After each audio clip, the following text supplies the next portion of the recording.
बृहस्पतिवार व्रत कथा। प्राचीन समय की बात है। भारत में एक राजा राज्य करता था। वह बड़ा प्रतापी तथा दानी था। वह नित्य प्रतिदिन मंदिर में भगवत दर्शन करने जाता था। वह ब्राह्मण और गुरु की सेवा किया करता था। उसके द्वार से कोई भी याचक निराश होकर नहीं लौटता था। वह प्रत्येक गुरुवार को व्रत रखता एवं पूजा करता था। हर दिन गरीबों की सहायता करता था। परंतु यह सब बातें उसकी रानी को अच्छी नहीं लगती थी। वह न व्रत करती और न किसी को एक भी पैसा दान में देती थी। वह राजा से भी ऐसा करने को मना किया करती थी। एक समय की बात है कि राजा शिकार खेलने वन को चले गए। घर पर रानी और दासी थी। उस समय गुरु बृहस्पति साधु को रूप धारण कर राजा के दरवाजे पर भिक्षा मांगने आए। साधु ने रानी से भिक्षा मांगी तो वह कहने लगी, हे साधु महाराज, मैं इस दान और पुण्य से तंग आ चुकी हूँ। इस कार्य के लिए तो मेरे पति देवी बहुत हैं। अब आप ऐसी कृपा करें कि सारा धन नष्ट हो जाए तथा मैं आराम से रह सकूं।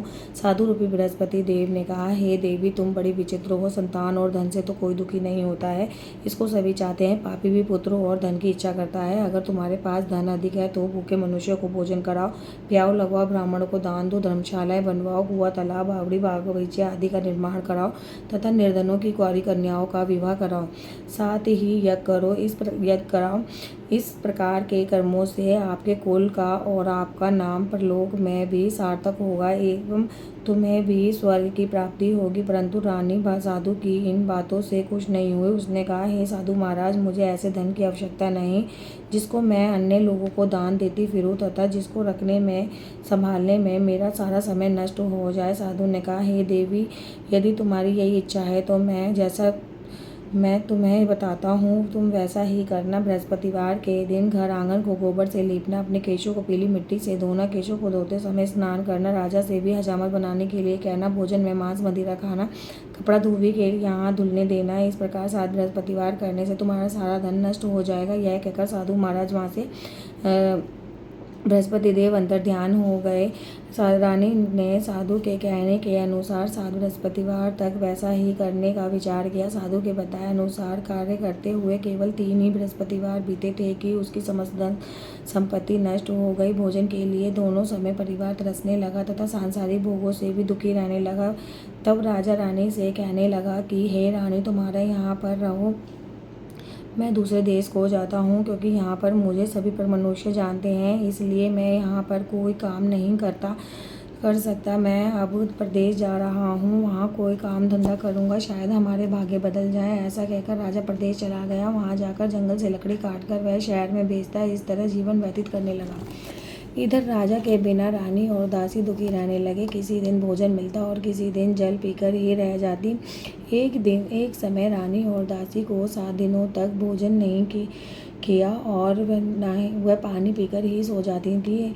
एक दिन रानी ने कहा अपनी दासी से कि हे दासी, यहाँ पास ही के नगर में मेरी बहन रहती है, वह बड़ी धनवान है, तो उसके पास जाओ और वहाँ से 5 सेर बेजर मांग कर ले आ, जिससे कुछ समय के लिए गुजारा हो जाएगा। दासी रानी की बहन के पास गई। रानी की बहन उस समय पूजा कर रही थी। बृहस्पतिवार का दिन था। दासी ने रानी की बहन से कहा, हे रानी, मुझे आपकी बहन ने भेजा है, मुझे 5 सेर बेजर दे दो। दासी ने यह बात अनेक बार कही, परंतु रानी की बहन ने कोई उत्तर नहीं दिया, क्योंकि वह उस समय बृहस्पतिवार की कथा सुन रही थी। जब दासी को रानी की बहन से कोई उत्तर नहीं मिला तो वह बड़ी दुखी हुई और उसे क्रोध भी आया। वह लौटकर रानी से बोली, हे रानी, आपकी बहन बहुत ही घमंडी है, वह छोटे लोगों से तो बात ही नहीं करती है। मैंने उसे कहा तो उसने कोई उत्तर नहीं दिया, मैं वापस चली आई। रानी बोली, हे दासी, इसमें इसका कोई दोष नहीं है। जब बुरे समय आता है तब कोई सहारा नहीं देता, अच्छे बुरे का पता विपत्ति में ही लगता है। जो ईश्वर की इच्छा होगी वही होगा, यह सब हमारे भाग्य का दोष है। उधर रानी की बहन ने सोचा कि मेरी बहन की दासी आई थी, परंतु मैं उससे नहीं बोली, इससे वह बड़ी दुखी हुई होगी। अब कथा सुन और विष्णु भगवान का पूजन समाप्त कर वह अपनी बहन के घर आई और कहने लगी, हे बहन, मैं बृहस्पतिवार का व्रत कर रही थी, तुम्हारी दासी हमारे घर गई थी, परंतु जब तक कथा होती है तब तक हम लोग न उठते और न ही बोलते हैं, इसलिए मैं नहीं बोली। कहो दासी क्यों गई थी? रानी बोली, बहन, हमारे घर अनाज नहीं था, वैसे तुमसे कोई बात छिपी नहीं है, इस कारण मैंने दासी को तुम्हारे पास 5 सेर बेजर लेने के लिए भेजा था। रानी की बहन बोली, बहन देखो, बृहस्पति भगवान सबकी मनोकामना पूर्ण करते हैं। देखो शायद तुम्हारे घर में अनाज रखा हो। यह सुनकर दासी घर के अंदर गई तो वहाँ उसे एक घड़ा बेजर का भरा हुआ मिल गया। उसे बड़ी हैरानी हुई क्योंकि उसने एक बर्तन देख लिया था। उसने बाहर आकर रानी को बताया। दासी अपनी रानी से कहने लगी, हे रानी देखो, वैसे हमको जब अन्न नहीं मिलता तो हम रोज ही व्रत करते हैं। अगर इनसे इस व्रत की विधि और कथा पूछ ली जाए तो उसे हम भी कर लिया करेंगे। दासी के कहने पर रानी ने अपनी बहन से बृहस्पति व्रत के बारे में पूछा। उसकी बहन ने बताया, हे रानी बहन, बृहस्पतिवार को सूर्योदय से पूर्ण उठकर स्नान करके बृहस्पतिवार का व्रत करना चाहिए, लेकिन उस दिन सिर नहीं धोना चाहिए। बृहस्पतिवार के व्रत में चने की दाल और मुनक्के से विष्णु भगवान का केले के जड़ से पूजन करें तथा दीपक जलावें। उस दिन एक समय भोजन करें। भोजन पीले खाद्य पदार्थ का करें तथा कथा सुने। इस प्रकार करने से गुरु भगवान प्रसन्न होते हैं, अन्न पुत्र धन देते हैं। इस तरह व्रत और पूजन की विधि बताकर रानी की बहन अपने घर पर लौट गई। रानी और दासी दोनों ने निश्चय किया कि वह बृहस्पति भगवान का पूजन जरूर करेंगी। 7 दिन बाद वह बृहस्पतिवार आया तो उन्होंने व्रत रखा। गुड़साल में जाकर चना और गुड़ बीन कर लाई और उसकी दाल से केले की जड़ में विष्णु भगवान का पूजन किया। अब भोजन कहाँ से आए, दोनों बड़े विचित्र हुए, परंतु उन्होंने व्रत किया था, इस कारण बृहस्पति भगवान प्रसन्न थे। वह एक साधारण व्यक्ति के रूप में 2 थालों में सुंदर पीला भोजन लेकर आए और दासी को लेकर बोले, हे दासी, यह भोजन तुम्हारे और रानी के लिए है, तुम दोनों करना। दासी भोजन पाकर बहुत प्रसन्न हुई और रानी से बोली, रानी जी भोजन कर लो। रानी को भोजन आने के बारे में कोई बात पता नहीं थी, इसीलिए वह दासी से बोली, जा तू ही भोजन कर ले, तू हमारी व्यर्थ में हंसी उड़ाती है। दासी बोली, एक व्यक्ति अभी भोजन दे गया है। रानी कहने लगी, वह भोजन तेरे लिए दे गया है, तू ही भोजन कर। दासी ने कहा, वह व्यक्ति हम दोनों के लिए 2 थालों में भोजन दे गया है, इसलिए मैं और आप दोनों ही साथ साथ भोजन करेंगे। फिर दोनों ने गुरु भगवान को नमस्कार कर भोजन प्रारंभ किया। उसके बाद से वह प्रत्येक बृहस्पतिवार को गुरु भगवान का व्रत और पूजन करने लगी। बृहस्पति भगवान की कृपा से उनके पास धन हो गया, परंतु रानी फिर पहले की तरह आलस्य करने लगी। तब दासी बोली, देखो रानी, तुम पहले भी इस प्रकार आलस्य करती थी, तुम्हें धन रखने में बहुत कष्ट होता था, इस कारण सभी धन नष्ट हो गया था। अब फिर गुरु भगवान की कृपा से धन मिला है तो फिर तुम्हें आलस्य हो गया है। बड़ी मुसीबतों के बाद हमने ये धन पाया है, इसलिए हमें दान पुण्य करना चाहिए। तुम भूखे मनुष्यों को भोजन कराओ, प्याऊ लगवाओ, ब्राह्मणों को दान दो, कुआं, तालाब, बावड़ी आदि का निर्माण कराओ, मंदिर पाठशाला बनवाकर दान दो, कुंवारी कन्याओं का विवाह कराओ, धन को शुभ कार्यों में खर्च करो, जिससे तुम्हारे कुल का यश बढ़े तथा स्वर्ग प्राप्त हो और पितृ प्रसन्न हो। दासी की बात मानकर रानी ने इसी प्रकार के कर्म करने प्रारंभ किए, जिससे उनका काफी यश फैलने लगा। एक दिन रानी और दासी आपस में विचार करने लगी कि न जाने राजा किस दशा में होंगे, उसकी कोई खोज खबर नहीं है। गुरु भगवान से उन्होंने प्रार्थना की और भगवान ने रात्रि में राजा को स्वप्न में कहा, हे राजा उठ, तेरी रानी तुझको याद करती है, अब अपने देश को लौट जा। राजा प्रातःकाल उठकर जंगल से लकड़ियां काटकर लाने के लिए जंगल की ओर चल पड़ा। जंगल से गुजरते हुए वह सोचने लगा कि रानी की गलती से कितने दुख भोगने पड़े हैं। राजपाट छोड़कर उसे जंगल में आकर रहना पड़ा। जंगल में लकड़ियां काटकर उन्हें बेचकर गुजारा करना पड़ा। उसी समय उस जंगल में बृहस्पति देव एक साधु के रूप धारण कर आए और राजा के पास आकर बोले, हे लकड़हारे, तुम इस सुनसान जंगल में किस चिंता में बैठे हो, मुझे बतलाओ। यह सुन राजा के नेत्रों में जल भर आया और साधु की वंदना कर बोला, हे प्रभु, आप सब कुछ जानने वाले हैं। इतना कहकर राजा ने साधु को अपनी संपूर्ण कहानी सुना दी। महात्मा तो स्वभाव से ही दयालु होते हैं।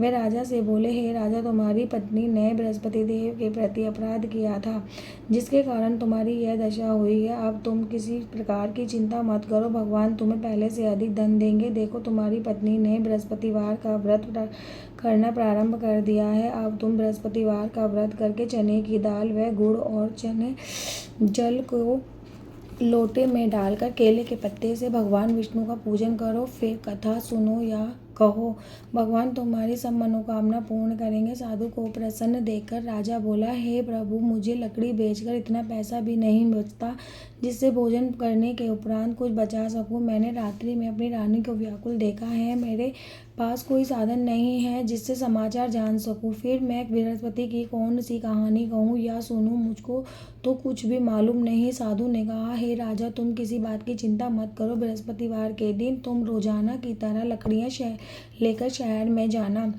तुम्हें रोज से दुगना धन प्राप्त होगा जिससे तुम भली भांति भोजन कर लोगे तथा बृहस्पति देव की पूजा का सामान भी ला सकोगे। बृहस्पति देव की कथा इस प्रकार। बृहस्पति देव की कथा। प्राचीन काल में एक बहुत निर्धन ब्राह्मण था। उसके कोई संतान नहीं थी। वह नित्य पूजा पाठ करता था, परंतु उसकी स्त्री बहुत ही मलिनता के साथ रहती थी। वह न स्नान करती और न किसी देवता का पूजन करती थी। प्रातःकाल उठते ही सर्वप्रथम भोजन करती थी, बाद में कोई अन्य काम करती थी। ब्राह्मण देवता बहुत दुखी रहते थे, परंतु पत्नी को बहुत समझाते किंतु उसको कोई परिणाम ना निकलता। भगवान की अनुकृपा से एक समय ब्राह्मण की पत्नी गर्भवती हुई और 10वें महीने एक सुंदर कन्या को जन्म दिया। निर्धन ब्राह्मण कन्या के जन्म से बहुत दुखी हुआ। धीरे धीरे ब्राह्मण की कन्या बड़ी होने लगी। बचपन से ही उस कन्या की रुचि भगवान विष्णु की पूजा करने में थी। वह प्रातः उठते ही स्नान आदि करके भगवान विष्णु की पूजा करने मंदिर जाती थी। बृहस्पतिवार को व्रत करके विधिवत पूजा पाठ करती थी। पूजा पाठ के बाद वह पढ़ने के लिए पाठशाला में जाती थी। घर में चलते हुए वह मुट्ठी भर जौ साथ लेकर जाती थी और पाठशाला के रास्ते में थोड़े थोड़े जौ गिराती जाती थी। जब वह पाठशाला से लौटती तो जो वह के दाने सोने से बदलते हुए मिलते थे, तो लड़की सभी सोने के दाने बीन लाती थी। एक दिन जब वह सोने के दानों को साफ कर रही थी तो उसकी माँ ने कहा, बेटी, सोने के दानों को साफ करने के लिए सोने का सूप होना चाहिए। अगले दिन बृहस्पतिवार था। उसने भगवान बृहस्पतिवार से पूजा करते हुए प्रार्थना की कि हे भगवान, यदि मैंने आप पर विधिव्रत किया हो तो मुझे सोने का सूप दे दो। भगवान बृहस्पति देव ने उसकी मनोकामना पूरी करने का वचन दिया। पाठशाला से लौटते समय उसे रास्ते में सोने का सूप पड़ा हुआ मिला। घर लौटकर सोने का सूप अपनी माँ को दिखाकर वह सोने के दाने साफ करने लगी। उसी समय नगर का राजकुमार उसके घर के पास से गुजरा। उस सुंदर लड़की को सोने के सूप में जौ साफ करते हुए देख राजकुमार उस पर मोहित हो गया। महल में लौटकर राजकुमार ने राजा से उस लड़की के विवाह करने की इच्छा प्रकट की तो राजा ने ब्राह्मण को महल में बुलाकर राजकुमार से उस लड़की के विवाह की बात कही। ब्राह्मण तैयार हो गया। धूमधाम से उस लड़की का विवाह राजकुमार से हो गया। दुल्हन बनकर ब्राह्मण की लड़की महल में चली गई। लड़की के चले जाने पर ब्राह्मण फिर से निर्धन हो गया। उसे कई कई दिन तक भोजन नहीं मिलता था। बहुत दुखी होकर ब्राह्मण एक दिन अपनी लड़की के पास गया। अपने पिता से निर्धनता का समाचार सुनकर उसे बहुत सा धन देकर पिता को विदा किया। उस दिन से ब्राह्मण के कुछ दिन तो आराम से गुजर गए, लेकिन जल्दी ही फिर भूखे मरने की हालत हो गई। ब्राह्मण अपनी लड़की से धन लेने के लिए फिर महल में पहुंचा। लड़की ने पिता की बुरी हालत देखकर पिताजी से कहा, पिताजी, आखिर आप कब तक मुझसे धन लेकर जीवन यापन करेंगे? आप कोई ऐसा उपाय क्यों नहीं करते जिससे आपका घर धन संपत्ति से भर जाए? ब्राह्मण ने कहा, मैंने तेरी माँ को बहुत समझा लिया, उसकी समझ में कुछ नहीं आता। उसका फूहड़पन नष्ट हो तो घर की निर्धनता भी दूर हो जाए। तब कुछ सोचकर लड़की ने पिता से कहा, पिताजी, आप कुछ दिनों के लिए माँ को मेरे पास छोड़ जाओ। और तब कुछ सोच समझ ब्राह्मण पत्नी को लड़की के घर पास महल छोड़ आया। लड़की ने अपनी माँ से कहा, माँ, तुम कल प्रातःकाल उठकर स्नान आदि करके भगवान बृहस्पति देव विष्णु भगवान जी की पूजा अवश्य करना। पूजा करने से तुम्हारी निर्धनता अवश्य दूर हो जाएगी। लेकिन उसकी माँ ने उसकी कोई बात नहीं मानी। तब क्रोधित होकर लड़की ने अपनी माँ को एक कक्ष में बंद कर दिया। सूर्योदय के समय माँ को उठाकर जबरदस्ती उसे स्नान कराया और फिर मंदिर में ले जाकर भगवान बृहस्पति देव की पूजा कराई। कुछ दिनों तक ऐसा करने से माँ की बुद्धि में परिवर्तन हुआ और वह स्वयं बृहस्पतिवार का व्रत रखने लगी। उसके व्रत रखने से ब्राह्मण के घर में भगवान विष्णु की अनुकृपा से धन की वर्षा होने लगी। दोनों पति पत्नी धन संपत्ति पाकर आनंद पूर्वक जीवन यापन करने करते हुए विष्णु धाम को चले गए। लकड़हारा बने राजा ने उस साधु से भगवान बृहस्पति देव की यह कथा सुनकर बृहस्पतिवार का व्रत करके भगवान विष्णु की पूजा की। उस दिन से उसके सभी कलेश दूर हो गए, लेकिन अगले बृहस्पतिवार को कामकाज में अधिक व्यर्थ रहने के कारण उसने भगवान बृहस्पति देव जी का व्रत नहीं किया। भगवान बृहस्पति देव लकड़हारे से क्रोधित हो गए और उसे भूल की सजा दी। उस दिन नगर के राजा ने नगर में घोषणा करके सबको सूचित किया था कि प्रत्येक नागरिक मेरे महल में भोजन करने आए। जो नहीं आएगा उसको अपराधी मानकर भारी दंड दिया जाएगा। लकड़हारा बने राजा ने उत्सर नगर के राजा की घोषणा तो सुनी, लेकिन जंगल से लकड़ी काटकर लाने और उन्हें बेचने में देर हो जाने के कारण वह समय पर महल में भोजन करने नहीं जा सका। अतः राजा ने सैनिक लकड़हारे को पकड़कर महल में ले गए। राजा ने उसे महल के एक कक्ष में बैठाकर भोजन कराया। उस कक्ष में एक खूंटी पर रानी का सोने का हार लटका हुआ था। लकड़हारा अकेला उस कक्ष में भोजन कर रहा था। तभी उसने एक आश्चर्यजनक घटना घटती देखी। देखते ही देखते वह खूंटी हार को निगल गई। थोड़ी देर के बाद राजा ने हार को गायब देखा तो लकड़हारे को कारावास में डलवा दिया। लकड़हारा मन ही मन अपने भाग्य को कोसने लगा। तभी उसे जंगल में मिले साधु का स्मरण हो गया और थोड़ी देर में भगवान बृहस्पति सन्यासी के रूप में उसने सामने प्रकट हुए और कहा, हे लकड़हारे, तूने भगवान बृहस्पति देव की पूजा नहीं की, इसी कारण तुझे यह कष्ट हुआ है। लेकिन अब तू चिंता मत कर। बृहस्पतिवार के दिन कारागार के दरवाजे पर तुम्हें कुछ पैसे पड़े मिलेंगे। उन पैसों से भगवान बृहस्पति देव का व्रत करके उनकी पूजा करोगे तो तुम्हारे सब दुख नष्ट हो जाएंगे। बृहस्पतिवार के दिन दरवाजे पर पड़े मिले पैसों से चने और गुड़ मंगवाकर लकड़हारे ने बृहस्पतिवार की कथा कही तो भगवान बृहस्पति देव ने प्रसन्न होकर उस नगर के राजा को स्वप्न में लकड़हारे को कारागार से मुक्त करने को कहा। सुबह राजा ने अपने कक्ष में आकर देखा तो खूंटी पर रानी का हार टंगा हुआ था।